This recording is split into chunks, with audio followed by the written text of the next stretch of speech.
precisamente sobre este tema, tras la captura de alias Satanás, uno de los sicarios más buscados del Tren de Aragua, las autoridades de Ecuador han dispuesto a extraditarlo a Colombia. Ahí va a ser juzgado por delitos de extorsión, secuestro y asesinato. Tras un paciente trabajo de investigación fue capturado por la policía de Ecuador José Manuel Vera Zulbarán, alias Satanás.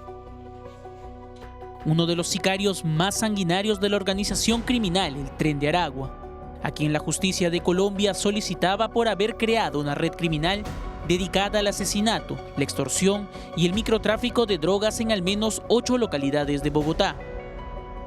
Tras su captura, alias Satanás fue entregado en la frontera a las autoridades colombianas. ¿Identificado con los nombres José Manuel Vera Zulbarán? Que haremos un trámite administrativo y posteriormente con Policía Nacional hacemos lo correspondiente, que es ponerlo a disposición. Este hombre se había convertido en el sicario más sanguinario del Tren de Aragua en Colombia y luego de eso creó su propia organización llamado Los Satanás, responsable de extorsionar, secuestrar y torturar a comerciantes de la ciudad de Bogotá. Su crueldad era tal que luego de matarlos desmembraba sus cuerpos y los repartía por diferentes zonas. Sobre él pesa la responsabilidad de al menos 18 homicidios en un solo año, delitos por los que ahora deberá responder a la justicia de Colombia.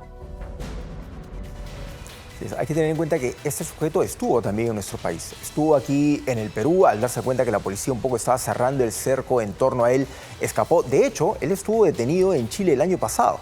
Lo capturan, hubo un pedido para extraditarlo a Venezuela. Aparentemente estaba en Venezuela. Sin embargo, aparece capturado en Ecuador. Y la captura de este sujeto en Loja fue posible gracias a un trabajo de inteligencia entre la policía de Ecuador y la policía colombiana. Ya tenían detectado que este tipo estaba desde hacía 4 meses en Ecuador.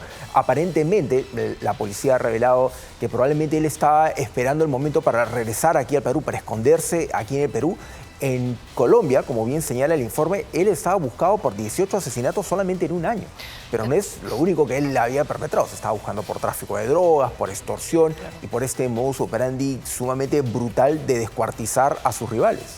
Y estamos viendo además que tiene mucho más sentido que sea extraditado a Colombia, porque hay muchísimas dudas sobre cómo realmente el Tren de Aragua es procesado en su país de origen, en Venezuela, porque cuando llegaron a la cárcel, qué curioso, qué coincidencia, justo todos los cabecillas no estaban.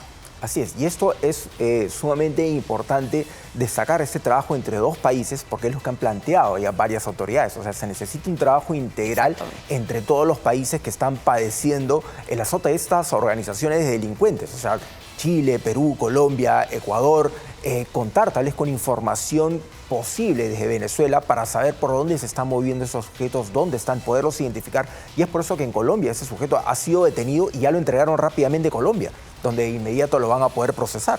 Y ahí te das cuenta cuando las cosas funcionan de manera rápida. En este caso, Ecuador rápidamente le ha entregado a Colombia a esta persona. No vamos a un trámite, una extradición larga, que son meses, que tu consejo. Acá tenemos a Sergio Tarache, que es un feminicida que todos hemos visto en video matando a Katherine Gómez, que está en Colombia, sí, detenido, pero hasta el momento no lo traen. Entonces uno dice, ¿por qué no los países se unen para combatir la criminalidad, sea cual sea, de la nacionalidad que venga? Este tema burocrático, de papelitos, de políticas, este presidente me cae, este no, nos entorpece realmente luchar frontalmente contra cualquier tipo de delincuencia. Así es, hay que tener en cuenta que estas situaciones ideológicas tienen que estar por debajo o están al margen de otro tipo de Los situaciones. presidentes pasan, las ideologías cambian. De este tipo de situaciones. Recordamos que en el caso de Tarache, recuerdo que cuando la policía colombiana lo detuvo, ellos mismos confirmaron, acá lo tenemos detenido, pero no tenemos ninguna notificación de Perú. O sea, sabemos que lo están buscando, pero no se ha llegado ninguna notificación de que hay que extraditarlo, de que hay que expulsarlo. O sea, no sabemos qué hacer.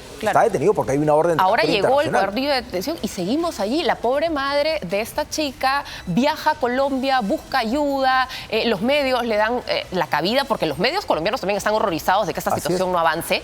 Y al final nos preguntamos, las políticas de Estado tienen que estar por encima de las ideologías, de los gobernantes de turno. Lo vemos aquí en un tema mucho menor con el comité, con este tema de las ollas comunes, donde también no es un tema de esta autoridad me cae, esta no. Es un tema de realmente políticas de Estado.